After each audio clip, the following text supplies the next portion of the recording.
Hey guys, Tyler here coming at you with JB Diesel, and we are, I'll just give you a little update of what's going on. So we are still working on Grover, the pulling truck. We have 1 week from today to make it to an event that we are gonna try. It's not like we have to, but we're gonna try our best. And I really wasn't feeling too confident when the beginning of this week started. Just there was a lot of things that had to play out and get done in order to get there, and I really wasn't feeling confident with it at all. I was starting to lose some faith, lose some hope in the project, and then things started to turn around for us. And I believe it's only because we had some help from the master mechanic upstairs. So today, our engine block back from the machine shop, all cleaned up. Got our main bearings lined, honed. Crank is polished and balanced. Girdle's all good to go, so that's ready. That is a huge advantage right there. Now we're gonna reuse our pistons, and I got the new Carrillo rods already. I believe I showed you them, but just because I can. Here they are again, all in the box. There's the part number. Now those rods will work on 5.9s or 6.7s, and that's their heavy duty rod. And the nice thing about a Carrillo rod is they're more money, but they already come balanced. So I mean, some guys like them, some guys don't. I didn't buy. Well, I'll back up. This whole truck is an extreme budget pull truck build, and we have got by way cheaper only because of one thing, and that's marketplace. Find a lot of stuff off marketplace, but there's some new parts that I had to order, and I got them offline and they weren't here, and I was getting kind of worried. I was nervous about that, and I prayed about it, and here we are with a table full of new parts. So let's take here we have some billet oil squirters, aluminum oil squirters that go in the block, and they shoot oil up into the wrist pin of the motor. Now these weren't necessity, but some of the plastic ones in there were broke, so we're gonna try these aluminum ones to give them a go. They're actually fairly inexpensive. I was surprised. So there's those. Another thing we're doing is a brass cam retainer. That's from Hamilton. There's the part number on that. Another cool thing, Total Seal piston rings. Dave's Auto Center does some work with these guys. These guys are kind of involved with the speed. If you guys are familiar with that, they got some studies or whatever together. Anyhow, they claim that you can get 15 horse out of them.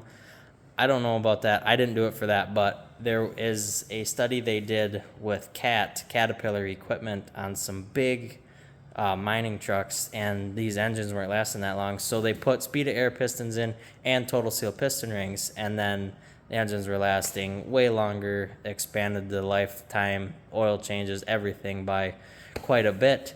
And so like I said, I'm not doing it for the performance side of it, but I like it because it seals off the combustion chamber from your crankcase, so you're going to get a lot cleaner oil, less soot buildup in your oil, and that's just going to help everything live a little bit longer.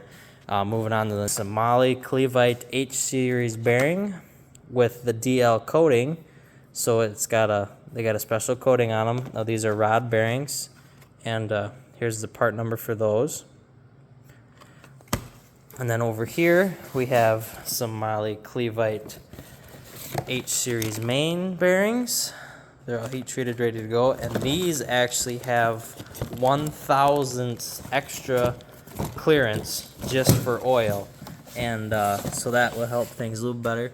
There's the part number for those guys. A couple things that are kind of, I was waiting on. I'm excited that they showed up because we actually got a chance of making it now. Another is right here is a brand new Cummins oil pump, so that's very crucial. And another thing we're doing here is a fluid dampener. I haven't opened it yet. I guess I could do that quick. Hold on. Okay, so got our box opened, and the reason this fluid dampener is special is because it's got this bracket here. And you might be thinking, hey man, you already had a fluid dampener, why are you getting this one? Well, because that bracket is for this sensor, and that is our RPM sensor relocation. So it's going to move it from that nasty little tone wheel on the inside of the block on the crank that has failed on me multiple times now, probably causing some of this damage because it fails, metal particles go around, pokes holes in oil pan.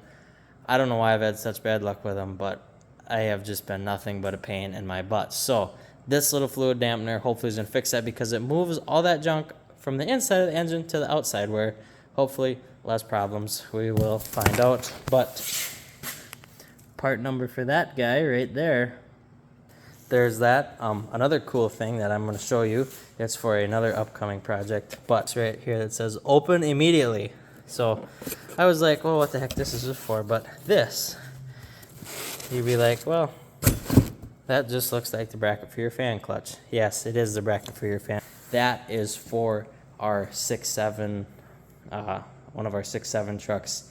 And that actually converts the electronic fan clutch to a, manual fan clutch like a second gen used to have. And it actually utilizes a Ford Powerstroke 7.3 liter fan is what they utilizes it to. And the reason it is that is because whoever built this fan clutch adapter, they decided that one was easy to get, which is fairly true. It is. They're fairly readily available. I mean, you can go to any Napa, CarQuest, O'Reilly's, you name it, and get yourself a fan clutch for a 7.3 Powerstroke. So that's kind of cool. Excited to get that on. I'll show you guys that when we get there, but things are looking up. We're thinking I'm gonna make it here probably if things keep holding out, and like I said before, if the master mechanic's working on it, heck, anything's possible. So that's all I got for now. Hope you guys enjoy. We'll catch you next time.